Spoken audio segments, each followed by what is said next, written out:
Bobby Wooldridge from Bike Week Radio Show, and here at the Honda Test Center in Colton, beautiful Colton, California, God's country out here, and going to be my first time on a motorcycle ever. And Paul Crothers from Cycle News is the evil mind who set this up, and my mom said if I get hurt, Paul's in big trouble.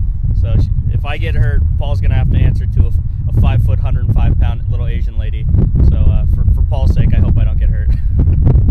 Yeah, no, this is a great setup. I can already see like it's going to be a great day. It's going to be a lot of fun. But I can also see that there's not enough padding out here. I'm going to find a way to get hurt.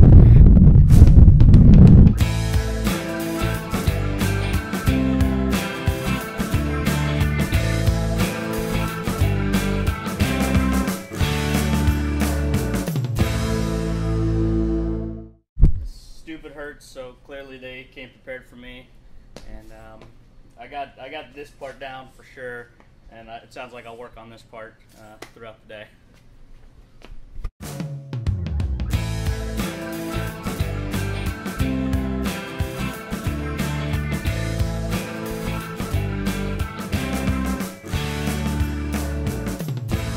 We're here in the locker room, and they just gave us all our gear.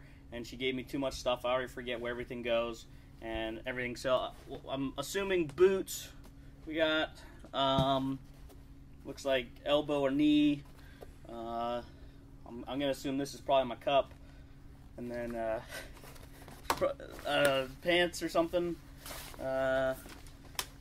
Chest protector that I still don't know if this is forward or this is forward, and if it goes underneath my shirt or over my shirt. Gloves, goggles, and finally, of course, helmet. Good to go. I am Mercedes Natvig, and I work at the Honda Rider Education Center as a MSF dirt bike instructor, and I've been here for about 8 years. My background is racing motocross. I raced motocross for about 13 years, then I raced off-road car racing, and then I did downhill mountain biking. I'm more known for my maiden name, Mercedes Gonzalez. I was the 9-time women's national champion. All right, now we're going to do some waist spins. The MSF curriculum is fantastic because it really starts, with stepping stones. You're doing building blocks. So you're learning basically how the motorcycle works. From there, you learn how to just make the motorcycle move, what we call strata walking. And in every single lesson, we're building up the person's confidence, whether it's a kid or an adult or a young adult. And it's taking it very slow, and it's in steps where it builds the confidence. Once a person has confidence, they learn at an amazing rate. And by the end of the day, they are shifting, standing, using both brakes, making corners, going over obstacles. So it's really an amazing transition in a 5-hour period. They're strong enough. For a girl, it's either 3 or 2 for sure, because you want it. But it's harder to be smooth with 2 fingers. So use all 4, and you're gonna release the clutch to a point where the bike starts going, and we have a whole exercise on this. I'm just kind of giving you an idea. And you don't be afraid to kind of hold on to the clutch a little bit till you get going. I don't know how you became legendary. That didn't seem so tough. I mean, going around a dirt track just a couple times. I mean, that's all Brock does, right? I don't see the big deal. Bring out Brock Glover, Bobby v. Brock Glover. Let's do this after lunch. So if anybody's ever dreamed of learning to ride a motorcycle, if ever had that itch to do it, this is the place to do it, right here. The Honda Rider Education Center in Colton, California is the place, because Southern California is the best locale. They have a few of them around the country, but it's just a safe environment. It's a good learning environment. They got great instructors, great equipment. It's just a perfect place. For a matter of fact, this is where I brought both of our kids to learn how to ride their motorcycles. So far, it's going really well. Mercedes is a fantastic teacher, and the wonderful people here at Honda have done an amazing job. Like this, they've made it a lot easier than I would have ever expected, and it's a lot of fun. I mean, I drove the crap out of first gear, and so we just got into second gear, and that's a whole nother animal, man. It's been fun though, And yeah, it's not nearly as scary as I thought. Once you get on it and you know, you start going, it's not nearly as intense or as frightening. I mean, the bike makes a lot of noise, and so that's why it's a little intimidating. But it's not too bad, man. It's pretty user friendly and fun.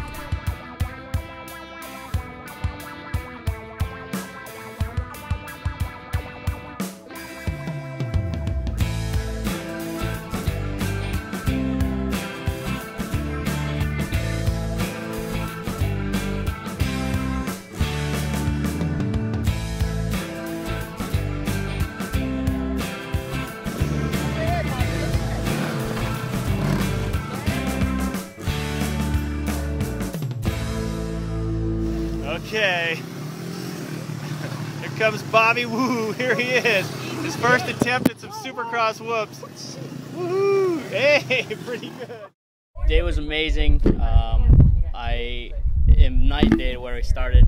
I can't thank Mercedes enough for her hard work and time she can put in today, teaching a couple noobs like us. And you know, I had one crash, and I'd be disappointed if I didn't crash. Means I wasn't pushing the envelope far enough. So I'm glad at least I laid it down one time, dusted myself off, got back after it, and super fun. I get it, you know, the entire time we've been talking with Brock and Scott and everybody, you know, the odd man out, and I could see why people are excited about it now. It's like trying to explain the color red to a blind man. I mean, if they don't know, they don't know. You got to actually see it and do it for yourself to actually figure it out. Here. He's starting to grab the throttle a little bit more. Bobby's coming up in the tail end of this trail group right here. Here he is in back. We have Bobby Who on the front number plate there. He's getting kind of cocky. Yeah, definitely going to be back. I'm ready to hit the trails with Brock and Paul.